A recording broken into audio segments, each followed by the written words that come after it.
Hello, my name is Nyla, and I'm Omega's little sister. Um, she allowed me to be on her channel today because I wanted to share a message that I've personally gone through in the last couple of months. And it's been a teaching experience. It's been a lot of those moments that God has really been showing me.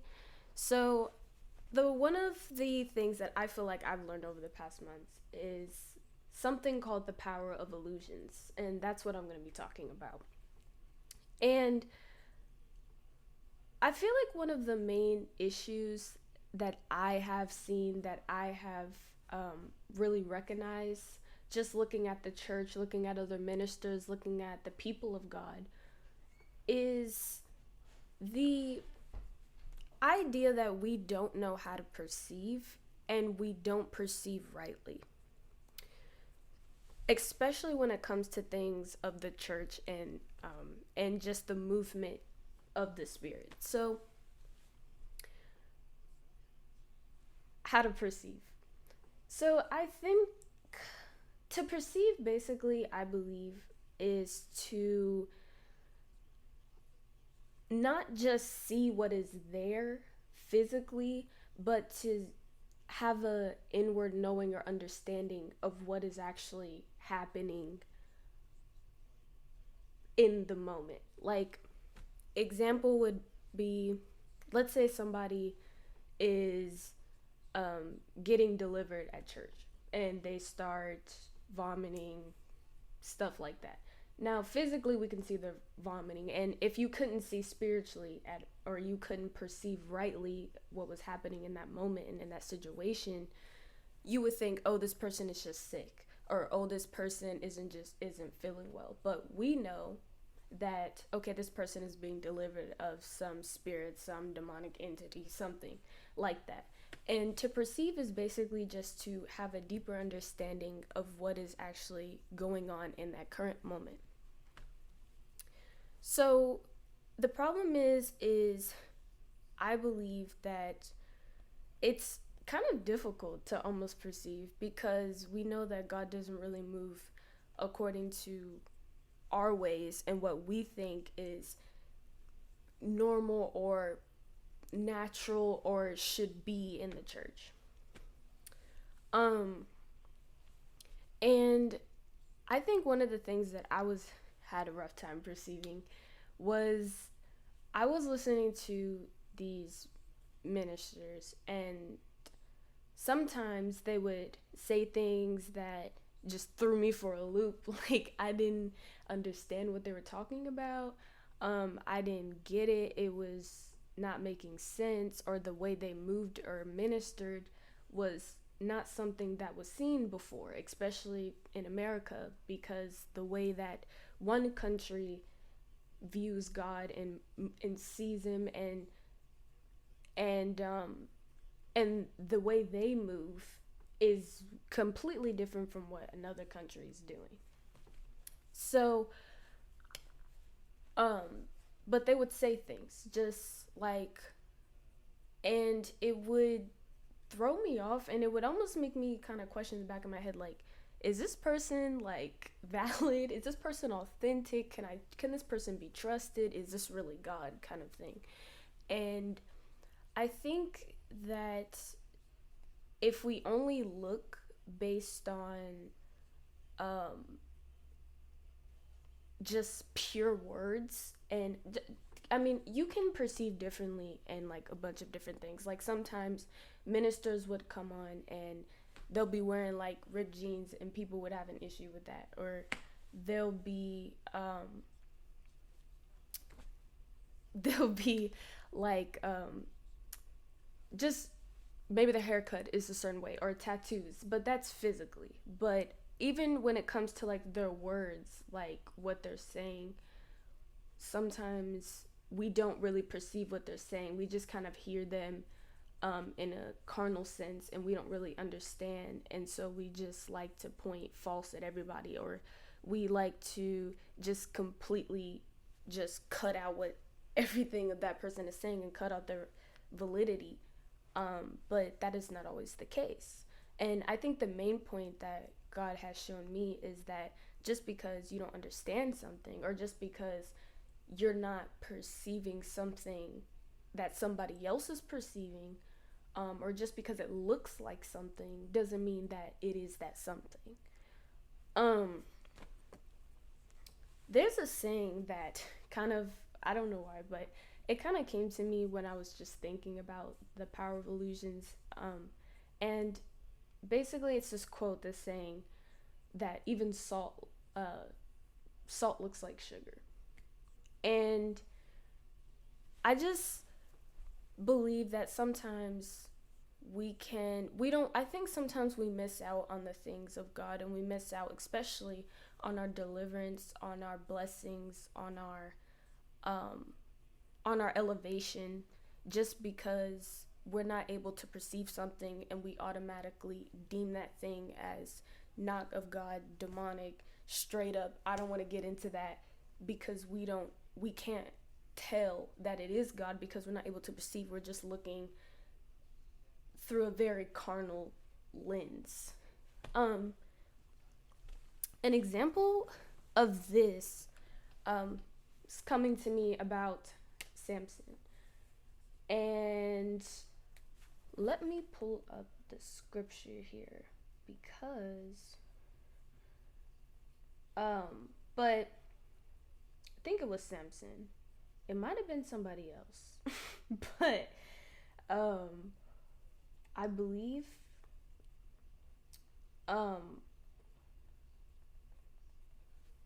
believe let me see.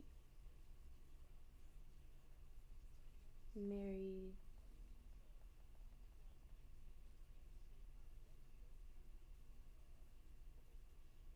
Okay. Yes. So Samson was marrying this Philistine woman. And literally everybody, first of all, that was against the law back in those times. And everybody probably was looking at that like, what is going on? What are you doing? Like, you're sinning. This isn't it. Like, what is going on? But and carnally, yes, you would look at that and you would be like, yeah, this isn't of God. This isn't a good thing. But deep down, like in the background, it was actually God moving. It was actually God trying to do something, and it was actually had God's approval stamp on it. So I think sometimes when you're not able to perceive correctly, you end up speaking out of turn, and you end up speaking against the thing that God's doing and the thing that God is trying to do for you. Another example, I was also thinking about when um, Jesus was about to go to the cross, and he looked over and he told his disciples, and he was like, I'm about to do this thing. I'm going to the cross. I'm about to die, but it's okay because I'm going to raise and da da da and all these things. Now, they weren't perceiving the greater thing that God was doing. And how we know this is because Peter was like, what do you mean? Like, you're not going to that cross. Like, you're literally the Son of God. Like, why would you say that? Like, he was like, don't speak that. Why are you saying that? Like, and in that moment, like, yes, it might have looked like, okay, this is a good thing. Like, he's just trying to, he doesn't want Jesus to die. I mean, he doesn't want, okay, like, why are you saying that you want to die? Like, that's a good thing, right? That's not of God. That's not God's plan in his head. But in the long run, he couldn't really see what God was really trying to do, which was trying to literally birth the whole seed, trying to bring us in covenant with him and in relationship with him. And without Jesus going to do that, then we wouldn't even be able to be in this covenant that we are in. So, I think the main thing is just because something looks like death, just because something looks like possibly the enemy. Just because something isn't familiar to you doesn't necessarily mean that it's not God working. And it doesn't necessarily mean that there's no life to it. Because in that scenario, Jesus dying was actually life.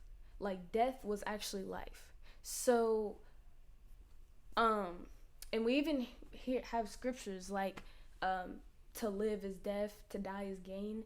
So I think that sometimes in our lives, it looks like something that is actually, um, something that's actually straight up the enemy, something that's actually the devil, something that's actually bad. Um, but in reality, it's really God trying to open some doors. It's really God trying to do some things for us. It's really God trying to warn us. And I think it can be kind of hard to know the difference because we even see like, I think we have this idea that if it's God, then we're gonna always feel comfort, or if it's God, then we're always gonna feel peace about something.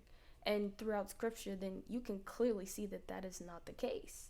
I mean, even with Jonah, God gave him a word like, you need to go to this city, you need to go,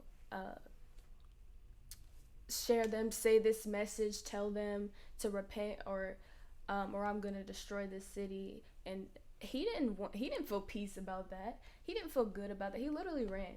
So I think that, I mean, even Jesus himself in the garden, he didn't necessarily feel peace about going to the cross, even though that was clearly God's plan. But that doesn't necessarily mean that you're always going to feel comfortable, or you're always going to feel at ease, or there's always going to be some warm hug or embrace or warm energy in the room that you're going to feel. Just like, it's sometimes it's uncomfortable. Like, sometimes it's not feeling that great. Sometimes it's feeling iffy. Sometimes you're worried. Sometimes it's anxious. Like, um, example of this is I had a dream one night, and when I woke up from it, I was like, I just got attacked by the enemy, because I literally was scared out of my boots, and I just thought, okay, fear automatically in my mind went to the enemy. But that's not always the case. Like, sometimes the way that God operates, because he says that he doesn't operate based on our understanding but his own understandings. So sometimes things can be misinterpreted, and sometimes if we don't really understand, or if we can't sense, and if we don't know the difference, between who's coming to us, or and whose voice it is, then we can miss God, or we can be deceived by the enemy. Sometimes comforting things aren't good for us. Sometimes comforting things is the enemy. I mean, example. This is a very good example. So if you look at Genesis, and we go take it back all the way back to the garden, and we look at the temptation, we look at the fall. Now, Satan came to Eve and he was like, you know, did God really say, like, you can't eat that? I mean, it looks good. Like, he knows you're gonna be like God. Like, da da da. Like, it's not that deep. Like, I mean, it surely isn't. He was very much trying to downplay what God had already said. Like, is it really that serious? Like, okay, it's just like one little bite. Like, da da da. It's not that deep. And I think a lot of the times we hear stuff like this throughout our lives. I know personally, I have. Like, we may just brush off things, like, in our daily lives, like, oh, it's not that deep. Like, it's just, oh, did he really say this? Do I really have to do this today? Do I really have to read my Bible today? Do I really have to whatever, fill in the blank? So I think that sometimes the enemy's voice is very comforting, because, and I believe he uses that technique because comfort, I think, is one of the most, it can be one of the most sweetest things, but it could also be one of the most destructive things, because comfort, I feel like, is sometimes can be used as a bridge for complacency and being comfortable where you are, and being comfortable not going deeper with God, being comfortable in your actions, not wanting to change, not wanting to shift, not wanting to go higher, liking where you are in the moment. And I think that can be a dangerous thing, and it is a form of deception, because you believe that you're okay, and in reality there's so much more for you to accomplish, there's so much more for you to learn, there's so much more for you to know about God. And not, and even taking that aside, even in your life, like, there's so much more you can accomplish, so many books you can write, there's so many videos you can make, there's so many opportunities out there for you, and you just kind of become stuck and like, I'm okay where I am at my 9 to 5. So I think that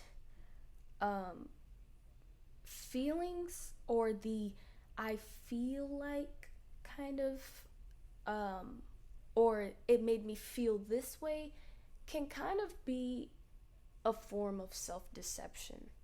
You can't really go based on how I felt to determine who's speaking to you. Um, just because it makes you happy doesn't mean it's God, and just because it freaks you out doesn't mean it's the enemy. Um, and I think this kind of ties into the weaknesses of the soul, really. And the soul itself is a, almost think of it like a child, like a baby that's having to be groomed, having to be taught, having to be taught what's wrong, what's right, having to be trained up. The soul is basically like a toddler, and it cannot be used to really distinguish and to really divide and to really judge spiritual matters, because it's very wishy-washy. Like, you literally wake up one day, and in the morning you're mad, in the evening you're feeling good, at night you're sad. I mean, you literally go through like a million different emotions, a million different feelings. Everything makes you feel some kind of way. You eat something, you feel something. You watch TV, you feel something. So feelings are not eternal.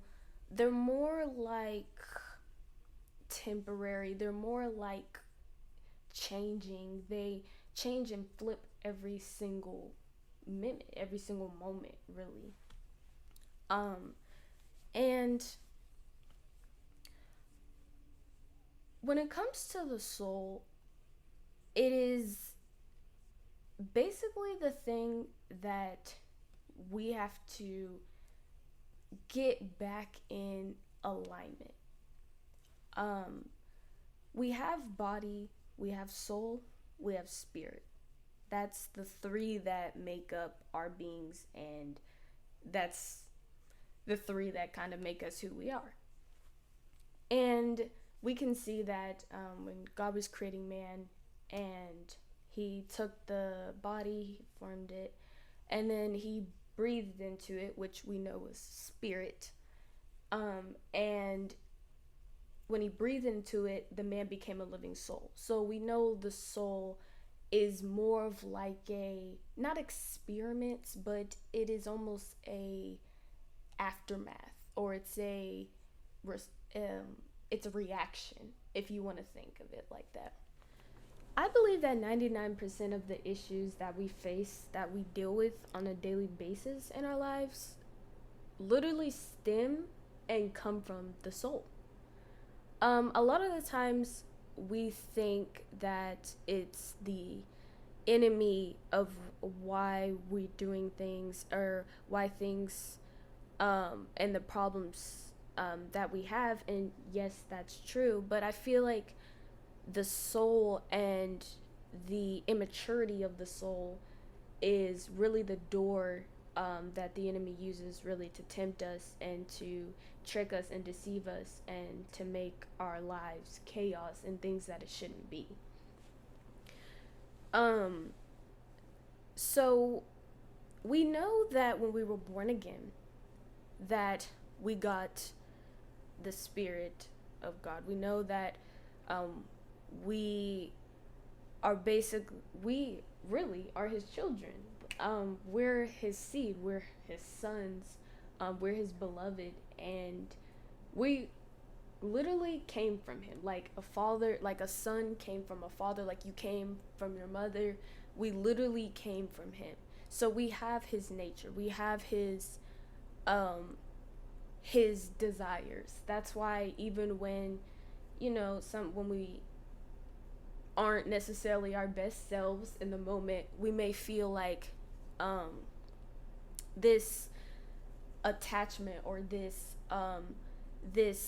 knowing to just change, and to just, that's why we have this desire to like be with Him, and this desire to know Him and things like this, because we're born of Him. We're literally His seed.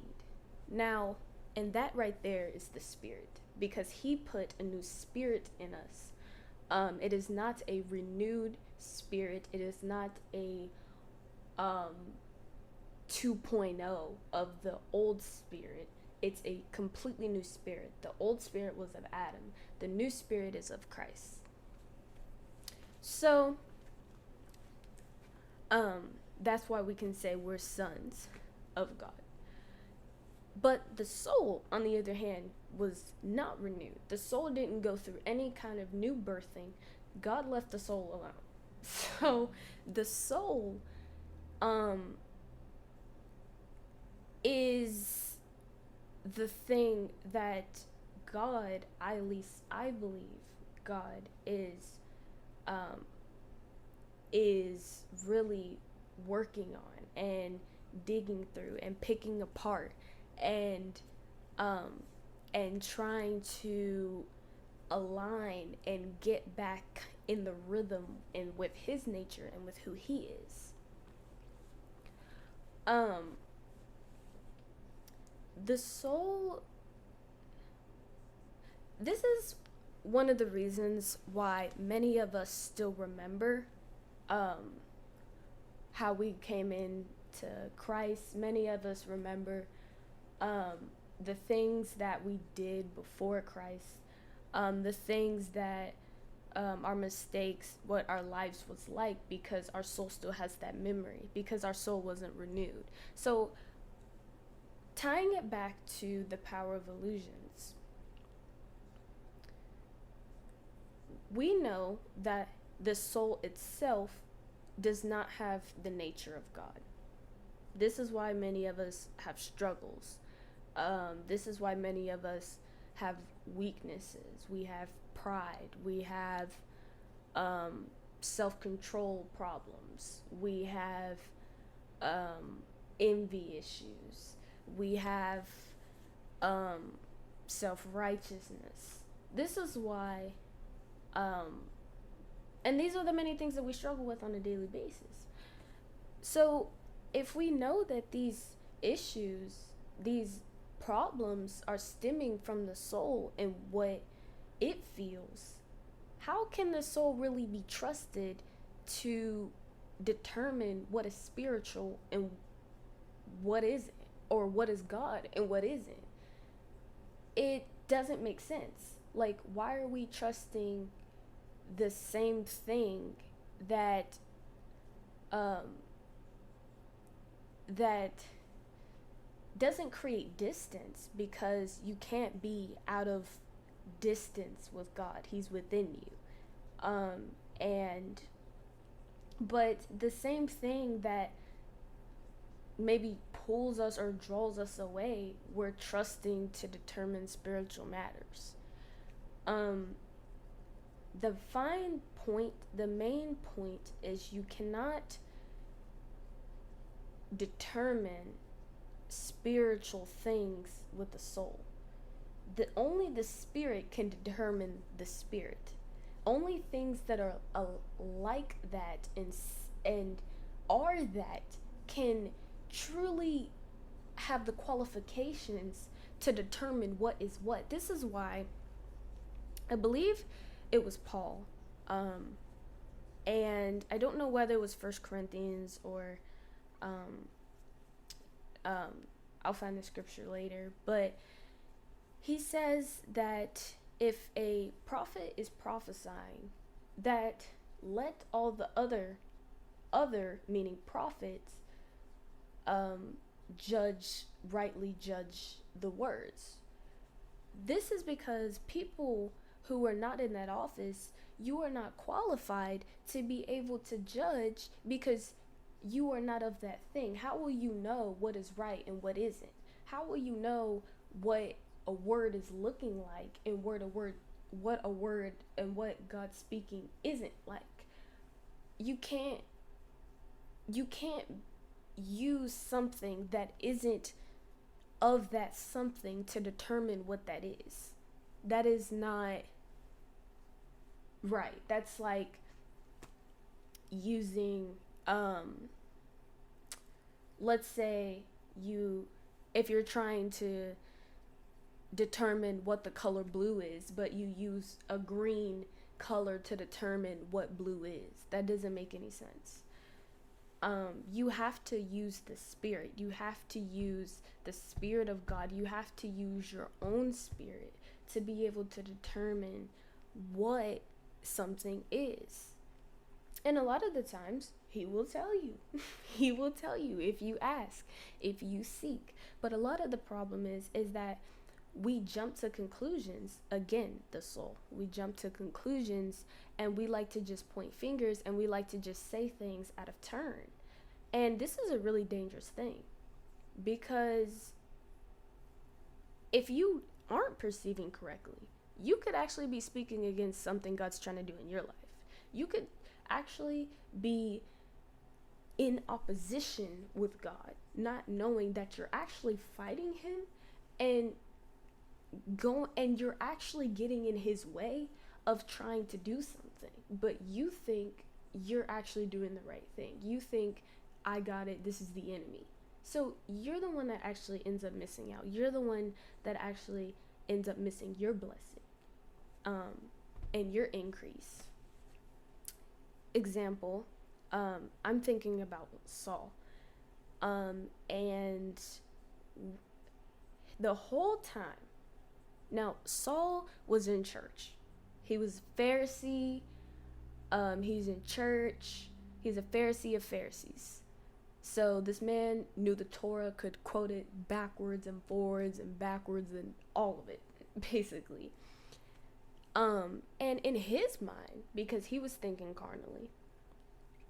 And to think carnally just means to think or to judge or to perceive or to say something is, or to look at something without the mind of God. So means you're using the carnal mind, which is the soul. You're using the soul as and not using the mind of Christ to determine things. And Saul basically was running around killing all the Christians, literally trying to destroy the church that was being built. And in his mind, he was doing God a favor. In his mind, he was in his calling, he was in his purpose.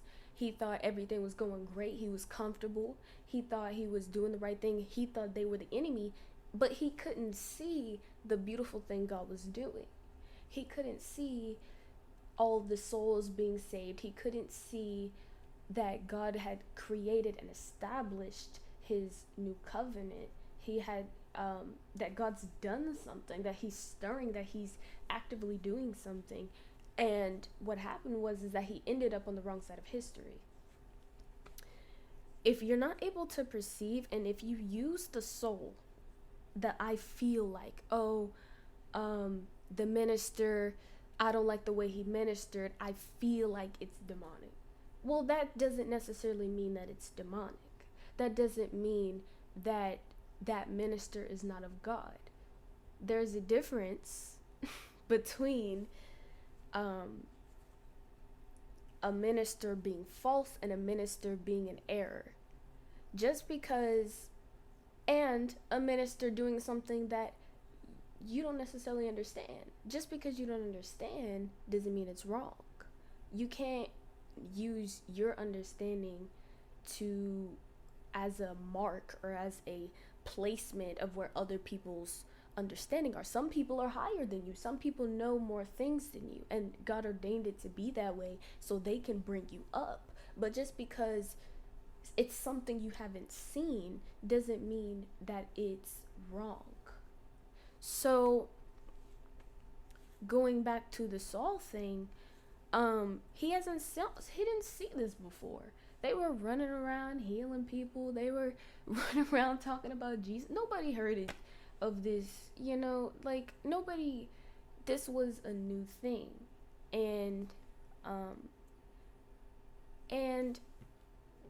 this is just to say that just because,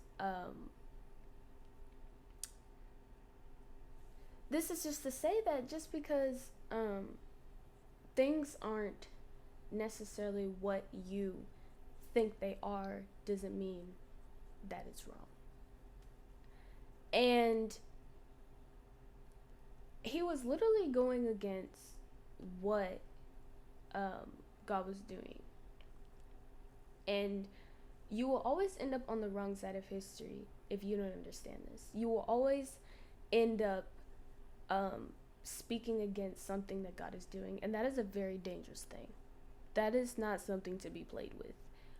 You do not want to speak against the Spirit and what he's doing, and to speak against his ministers, because he don't play about his servants. And you do not want to end up fighting God. And it is a very scary thing, because a lot of the times you don't even know. You don't know. But this is why I think one of the things that we can do, I myself included, is just to simply ask. You would be surprised what asking will do for you. If you don't know something, if something doesn't make sense, don't just sit there and automatically deem something as demonic or as false or as the enemy. Ask. Just go on your knees and ask God. Just be like, hey, like, this don't look right. This ain't it. I don't know about this. And he'll start revealing things to you like, no, this actually is me. Or no, you're right. That isn't me. And it's just, I think we just really have to stop and take a breather, and you just have to stop and figure out, okay, and start thinking, like, just not jumping to conclusions. I would think in the church we love to jump to conclusions. We love to say somebody's false. We love to put people on blast. And in reality, you could be speaking against you could be speaking against your own brother and sister, for that matter. And I think, there's a scripture, and it says that there are different administrations, and I don't remember exactly the way that it's said, but it says that there are different administrations and different ways that you can move in that gift.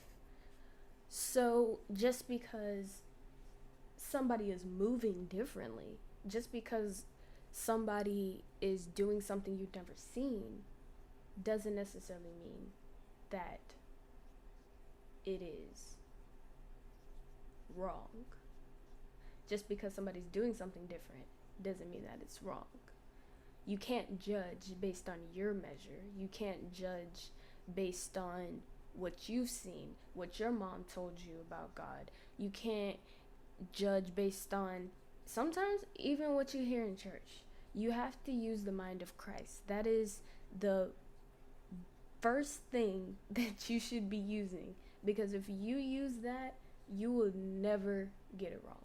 You will never get it wrong. You will always perceive correctly when you use his mind, when you think like him, when you begin to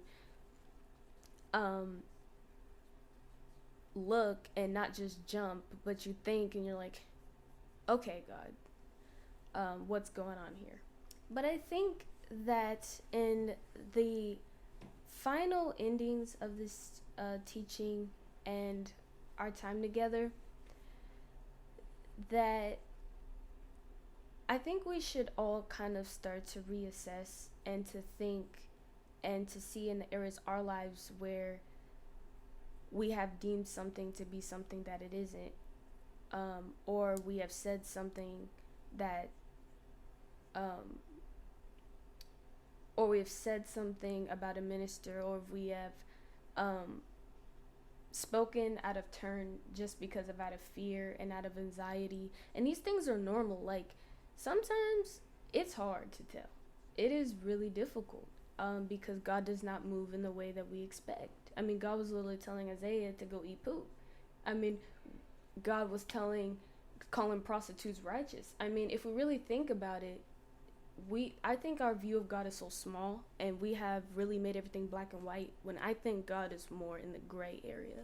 I think there are a lot of loopholes, and you just don't want to end up on the wrong side of history, because just like the Pharisees, they couldn't see, and because they couldn't see, they ended up missing out on their deliverance, and they ended up missing out on their blessing and their elevation and to go higher. And you just don't want to make a mistake or a silly mistake like that is just so easy to avoid. And I think we can just, if we just ask God and we just ask him to reveal to us the situation and what's going on, and if we just not use our soul's mind and what we feel, but if we just begin to just go to him, he'll start revealing more to us. He'll start showing us who he is more, and then we'll start understanding the things. And I think the easiest thing to do is just pray first, make assumptions later, and to go to God first before you just start saying things and speaking things over people. And I think we can all get better at that, and I think it's fixable. It's really fixable. It's easy. But I'm glad I could spend this time with you guys, and I'm thankful my sister let me on this channel and encouraged me to come speak to you guys. And I hope to come back to you guys with another message. But I'll see you guys later. Bye.